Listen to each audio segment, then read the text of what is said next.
नमस्कार. मी मेनका वाघ. पुस्तक श्यामची आई. लेखक साने गुरुजी. रात्र 7वी. पत्रावळ. कोकणात पुष्कळशा घरी पत्रावळीवर जेवण्याची पद्धत आहे. साधेपणात किती सुंदरता व स्वच्छता असते.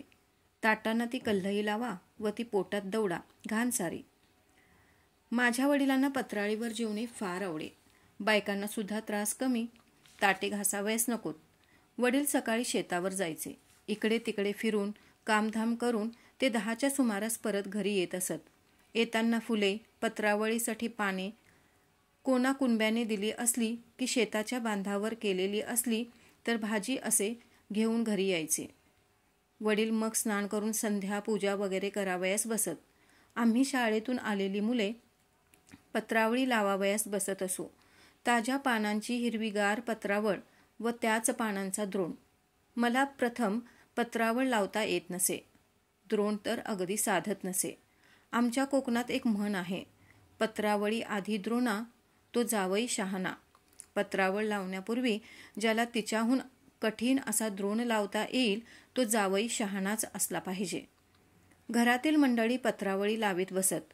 कधी कधी प्रत्येकाने 5-5 पत्रावळी लावाव्या असे आजी ठरवून टाकी व प्रत्येकास पाने वाटून देई. नाना प्रकारच्या पानांच्या पत्रावळी लावतात. वडाची पाने, पळसाची पाने, कुड्याची पाने, धामणीची पाने, भोकरीची वाटोळी पाने, पांढऱ्या चाफ्याची पाने, सर्वांच्या पत्रावळी लावतात. चातुर्मास्यात बायका आंब्याच्या पानांच्या किंवा फणसाच्या पानांच्या पत्रावळीवर जेवण्याचे व्रत घेतात. कोकणात पत्रावळीस धार्मिक संस्कृतीत स्थान दिले गेले आहे. झाडांची व त्यांच्या पानांची ही केवढी थोरवी आहे. श्याम, तू पत्रावळ लावावयास शिक, नाहीतर आज जेवावयास मिळणार नाही, आईने मला बजावले. मला लावायला येत नाही, मी काही लावणार नाही, मीही रागानेच म्हटले. माझी बहीण माहेरी आलेली होती. ती मला म्हणाली, श्याम तुला मी शिकवते. कठीण का आहे त्यात काही? मला नको तू शिकवायला, जा. मी उर्मटपणे त्या प्रेमळ बहिणीस उत्तर दिले. माझी अक्काच फार सुंदर पत्रावळ लावीत असे. माझे वडील पत्रावळ व द्रोण लावण्यासाठी गावात प्रसिद्ध होते. आमच्या गावात रामभटजी म्हणून एक होते. त्यांची तर आख्यायिकाच झाली होती. जे पान हातास लागेल ते घेऊन रामभटजी टोचीत जावयाचे. चांगलेच पान पाहिजे, हे इथे नीट बसणार नाही वगैरे विचार त्यांच्या मनात येत नसत. कसेही पान असो, रामभटजींच्या पत्रावळीत त्याला स्थान आहेच. कोणाकडे लग्नमुंज असली, प्रयोजन वगैरे असले की गावातील मंडळी त्यांच्याकडे जमावयाची व पत्रावळी लावीत बसावयाची. गप्पा गोष्टी करीत सहकार्याने कामे करावयाची. अलीकडे ती पद्धत जात चालली आहे. अशी ही पत्रावळींची परंपरा मला शिकणे भाग पडले. परंतु मी पडलो हट्टी. मी काही त्या दिवशी पत्रावळ लावली नाही. मी पत्रावळ लावली नाही व आईने माझे पान मांडले नाही. ज्याने त्याने आपापली पत्रावळ घेऊन बसावे असे ठरले होते. माझी पत्रावळ नाही. सारेजण हसू लागले. माझ्यासाठी माझी अक्का रदबदली करू लागली. उद्या लावशील ना श्याम पत्रावळ? उद्या शिक हो माझ्याजवळ. आई, उद्या तो लावील हो, वाढ आज त्याला, असे अक्का म्हणू लागली. परंतु आम्ही एरंडासारखे फुगलो होतो. मी नाहीच लावणार, जा. नका वाढू मला जेवायला. माझी आडले आहे खेटर. मी तस्सा उपाशी राहीन, असे रागाने म्हणत मी ओसरीवर गेलो. पोटात तर भूक लागली होती. कोणी आणखी समजूत घालावयास येते का याची वाट मी पाहत होतो. शेवटी माझी थोर निरभिमानी अक्का तीच पुन्हा माझ्याजवळ आली. ती म्हणाली, श्याम, चल रे जेवावयास. मी उद्या सासरी गेले म्हणजे थोडीच येणार आहे समजावयास. उठ, चल, लहानसे ठिकोळे लाव व त्यावर बस जेवावयास. 3 पानांच्या लहान पत्रावळीस ठिकोळे म्हणतात. 4 पानांच्या पत्रावळीस चौफुला म्हणतात. पळसाचे पान असले तर एकाच पानावर आम्ही मुले जेवत असू. एकच पान पुरे होत असे. वाटोळी मोठी पत्रावळ, तिला घेरेदार पत्रावळ म्हणतात. माझ्या वडिलांना लहान पत्रावळ आवडत नसे. चांगली मोठी गोलदार असे.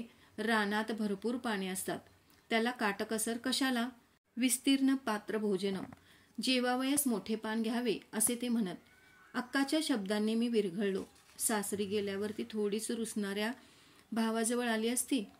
2 दिवस ती आली होती, तरी मी तिच्याशी नीट वागलो नाही. मला वाईट वाटले व डोळ्यात पाणी आले. अक्काने माझ्या हातात पान दिले. हे खाली आधाराला लाव, असे ती म्हणाली.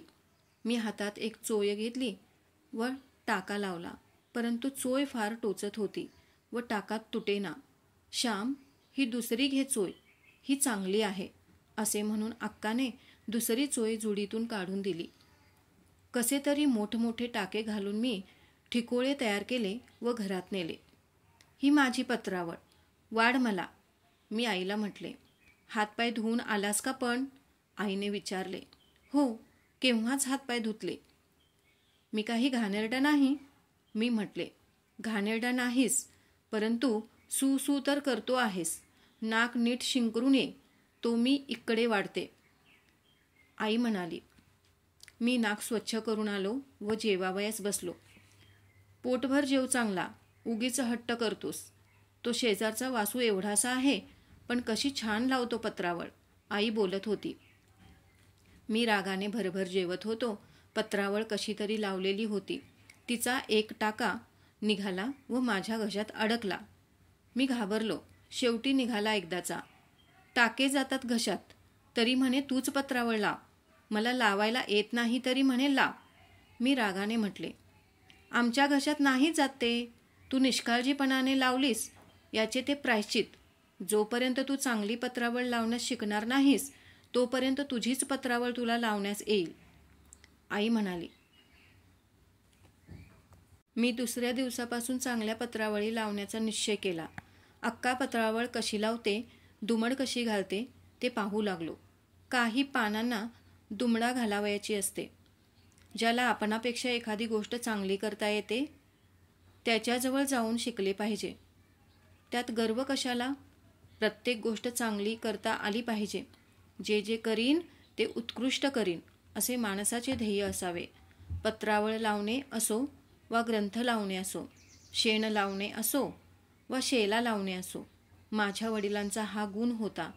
ते धुनी दांडीवर वाळत घालीत, तर कशी सारखी घालीत. टोकाला टोक मिळालेले. आमच्या गावात एक गरीब गृहस्थ होते. ते गोंधळेकरांकडे धुनी वाळत घालण्याचे काम करीत.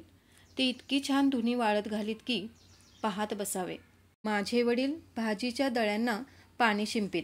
त्यावेळेस किती बारीक धारेने शिंपीत, हाताने धार धरून शिंपीत, परंतु ते काळजी घेत. प्रत्येक गोष्टीत नीटनेटकेपणा असला पाहिजे, सौंदर्य असले पाहिजे. माझ्या आईने मला प्रत्येक गोष्ट मनापासून करावयास शिकविले. प्रत्येक गोष्ट चांगली करावयास लावले. आपण लावलेली पत्रावळ कोणालाही मांडतील. जर ती नीट नसेल तर जेवणाऱ्याच्या घशात टाका जावयाचा. पत्रावळ लावताना मनात म्हटले पाहिजे, कोणीही हिच्यावर जेव, नीट जेवता येईल, घशात टाका जाणार नाही, फटीतून अन्न खाली जाणार नाही. मी चांगली पत्रावळ लावण्यास शिकलो. एक दिवस माझ्या हाताची पत्रावळ मुद्दाम वडिलांसाठी मांडली. वडिलांनी विचारले, चंद्रे, तुझी का ग पत्रावळ?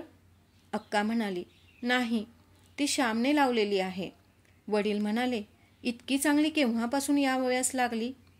आई म्हणाली, त्या दिवशी जेवायला घातले नाही व तू चांगली पत्रावळ लावीपर्यंत तुझी तुलाच घ्यावी लागेल असे सांगितले, म्हणून नीट शिकला लावायला. मी आईला म्हटले, आता मागचे कशाला सांगतेस भाऊ? आता चांगली येते की नाही मला? आता काय सुंदरच लावता येते, पण द्रोण कुठे लावता येतो? वडील म्हणाले, द्रोणही मी लावून ठेवला आहे. विहिरीवर अक्काने लावलेला एक द्रोण मी घेऊन आलो व त्यांच्यासारखा लावीत बसलो. शेवटी साधला. मी तुम्हाला जेवण झाल्यावर दाखवीन, मी सांगितले. माझ्या पत्रावळीचे गुणगान झाल्यामुळे मी जरा फुशारून गेलो होतो. जेवण झाल्यावर मी द्रोण वडिलास दाखविला. चांगला आहे, परंतु येथे चुकला. समोरासमोरचे कोपरे सारख्या दुमडीचे हवेत, असे म्हणून त्यांनी सुधारून दिला. मी तो सुधारलेला द्रोण आईला नेऊन दाखविला. आता कोण रागे भरेल? उगीच हट्ट करतो व मला हे येणार नाही ते येणार नाही म्हणतोस. देवाने ज्याला हातपाय दिले त्याला सारे काही करता येते. मनात मात्र हवे. चंद्रे, याला एक जर्दाळू दे, शिकल्याबद्दल खाऊ. आईने सांगितल्याप्रमाणे अक्काने फडताळातून एक जर्दाळू मला दिला. तो किती गोड लागला. समुद्र मंथनानंतर देवांना अमृतही तितके गोड लागले नसेल. गोडी वस्तूत नसून वस्तूसाठी केलेल्या श्रमात आहे, कर्मातच आनंद आहे.